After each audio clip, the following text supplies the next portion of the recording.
Pada bulan Desember tahun 1924, seorang tunawisma muda melapor pada polisi Jerman di Silesia bahwa dia nyaris lolos dari orang gila yang mencoba membunuhnya dengan beliung. Ketika petugas pergi ke alamat di nomor 10 Teichstraße dan menangkap seorang tukang daging berusia 60 tahun bernama Karl Denke, mereka percaya bahwa mereka menangkap orang yang salah. Dikenal oleh penduduk setempat dengan sebutan Papa Denke, ketika ditanyai, tersangka mengklaim bahwa dia hanya menyerang Vincent Olivier untuk membela diri. Denke ditempatkan di sel di mana 2 hari kemudian dia secara misterius menggantung dirinya sendiri. Sekarang, dengan pertanyaan-pertanyaan yang memprihatinkan tentang mengapa tahanan terhormat itu melakukan bunuh diri, para detektif memutuskan untuk menggeledah apartemen Denke, di mana mereka terkejut menemukan sejumlah besar bagian tubuh manusia dan tulang yang disimpan di gudang. Pembunuh itu juga menyimpan buku besar terperinci yang berisi nama-nama korbannya dan sangat diyakini bahwa dia telah memakan daging orang-orang yang dibunuhnya. Dikenal sebagai kanibal Münsterberg atau kanibal Zwieback, diyakini Denke bertanggung jawab atas pembunuhan lebih dari 31 orang dan mungkin yang lebih menjijikkan lagi bahwa dia telah menjual daging manusia di toko dagingnya selama beberapa dekade kepada orang-orang Münsterberg yang tidak menaruh curiga padanya. Karl Denke lahir pada tanggal 12 Agustus tahun 1860 di Kunzendorf, Silesia di Kerajaan Prusia. Dia adalah anak yang sulit dibesarkan menurut orang tuanya daripada saudara lainnya. Orang tuanya mengelola pembibitan. Ketika kecil, Karl sangat susah untuk berbicara dengan siapapun. Itu berlanjut sampai usianya menginjak 7 tahun. Ia dikenal sebagai anak yang lembut dan pendiam. Tetapi saat usia 12 tahun, ia mulai melarikan diri dari rumah pertanian Denke dan selalu dibawa kembali oleh polisi. Setelah lulus dari sekolah dasar, ia menjadi tukang kebun magang dan membuat kehidupan yang nyaman untuk dirinya sendiri pada usia 25 tahun. Ketika ayahnya meninggal, kakak laki-lakinya mewarisi rumah masa kecil mereka dan Denke menerima sebagian uang. Itu ia gunakan untuk membeli sebidang tanah.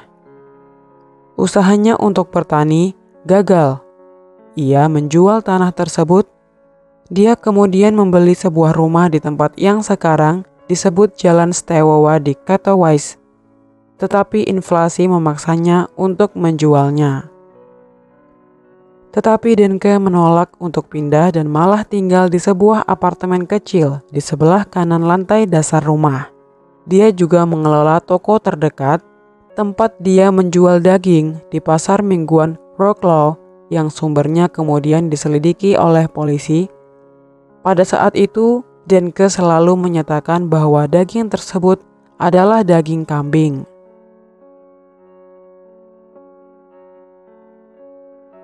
Pada tahun 1880, ia pindah ke kota Münsterberg dan mulai menyewa sebuah apartemen di nomor 10 Teichstraße yang dimiliki oleh keluarga Voigt dan Gabriel. Meskipun Denke sangat disukai di masyarakat, ia sangat jarang untuk berinteraksi dengan penyewa apartemen lainnya.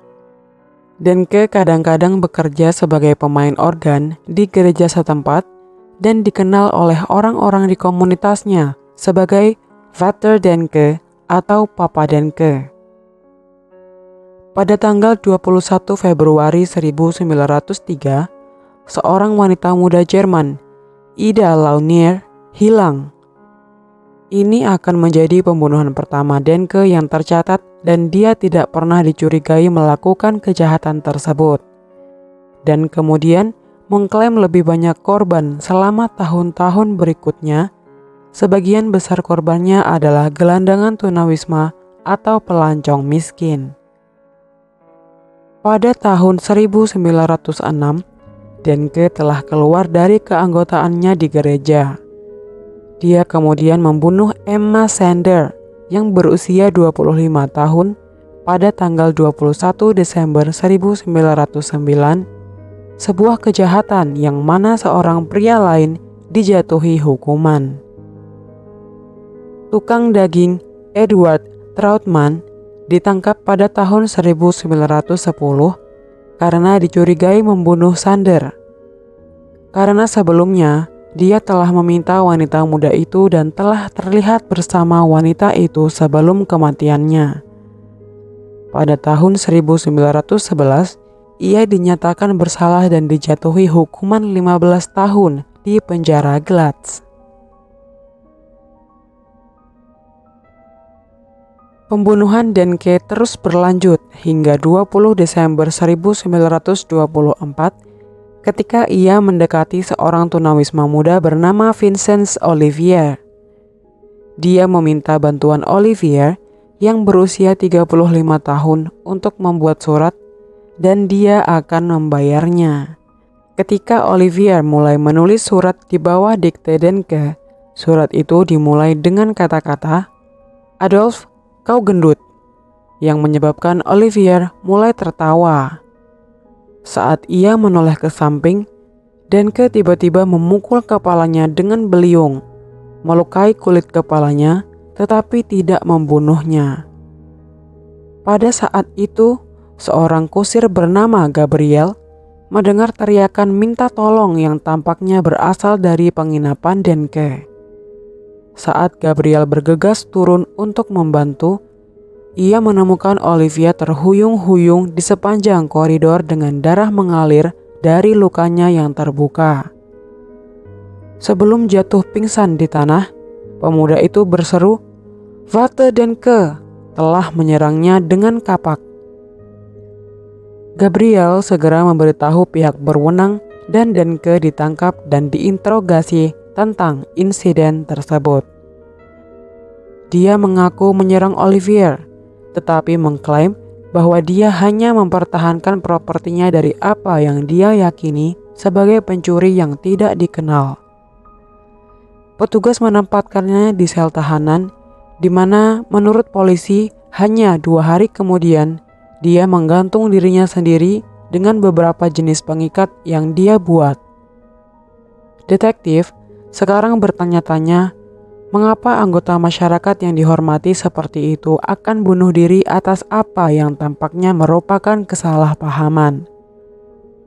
Ketika petugas dikirim ke rumah Denke, mereka menemukan koleksi mengerikan dari bagian tubuh manusia yang telah disimpan di rumahnya. Tampaknya ada banyak korban bersama dengan bukti kanibalisme, seperti stoples daging acar, serta banyak pakaian bernoda darah yang digantung di lemarinya, dan sepertinya Denke telah membunuh para gelandangan dan tunawisma selama bertahun-tahun.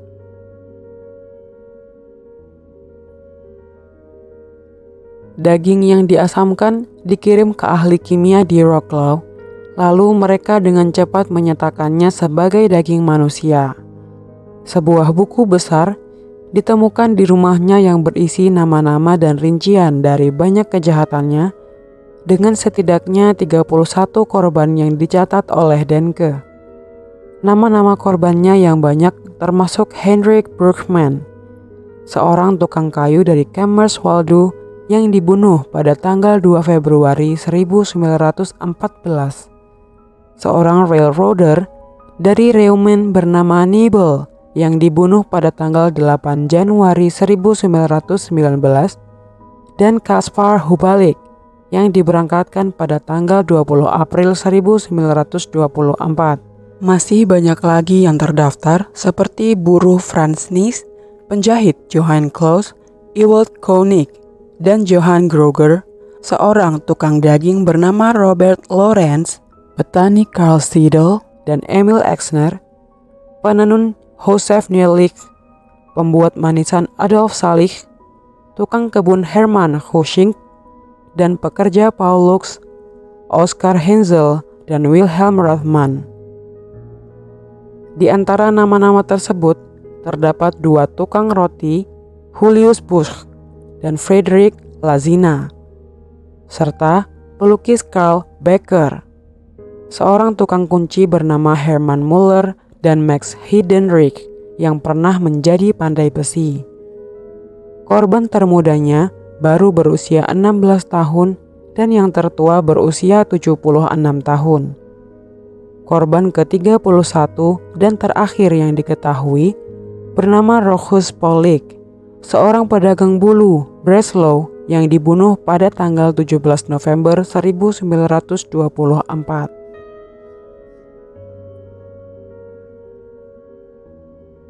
Terlepas dari catatan rinci Denke, polisi menjadi percaya bahwa masih ada lebih banyak korban yang belum ditemukan, terutama mengingat banyaknya bagian tubuh yang ditemukan di rumahnya dengan perkiraan mencapai 42 atau bahkan lebih.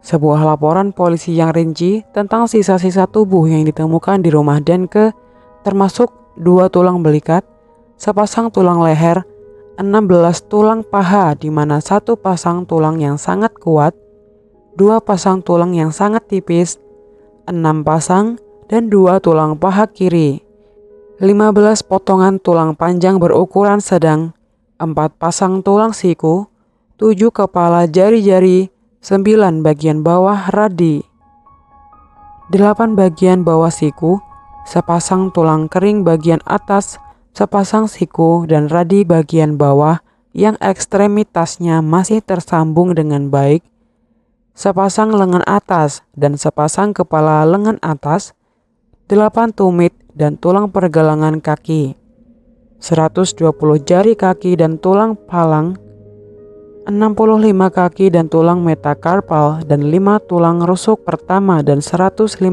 buah tulang rusuk. Polisi juga menemukan beliung yang digunakan Denke untuk menyerang Olivier, serta beberapa pisau yang mungkin merupakan senjata pembunuhan dan gergaji yang digunakan pembunuh untuk memotong-motong tubuh korbannya. Penyelidikan polisi selanjutnya menemukan jika Denke telah memperoleh izin dari pejabat kota untuk menjual tali sepatu dari pintu ke pintu yang telah dibuat dari rambut manusia yang telah diproses dari korbannya. Detektif juga menemukan 2 korban sebelumnya telah melarikan diri, tetapi tidak pernah melaporkannya kepada pihak berwenang. Edward Trautmann, tukang daging yang dipenjara karena pembunuhan Emma Sander, sebelumnya telah dibebaskan pada tahun 1922 karena berkelakuan baik, dan sekarang dengan isi buku besar Denke yang mengungkapkan korban-korbannya, dia dibebaskan dari hukuman atas kematian wanita muda itu, dan dia kemudian menggugat ganti rugi pada tahun 1925. Beberapa penduduk sekarang ingat Denke mengoperasikan sebuah toko tempat dia menjual daging, dan segera orang-orang mencurigai kemungkinan pembunuh itu mungkin telah menjual daging manusia kepada pelanggan yang tidak menaruh curiga di pasar mingguan Wroclaw. Kasus Karl Denke sebagian besar telah dilupakan sejarah, sampai gudang kayu di kebun Denke dihancurkan setelah Perang Dunia II, dan beberapa tengkorak dan tulang belulang manusia digali oleh pemilik rumah baru Polandia. Meskipun sebagian besar kehidupannya dan motif kejahatannya tetap menjadi misteri, penduduk Zibek, sebagaimana desa ini dikenal saat ini, tetap mengenang kasus Karl Denke sebagai kanibal dari Münsterberg.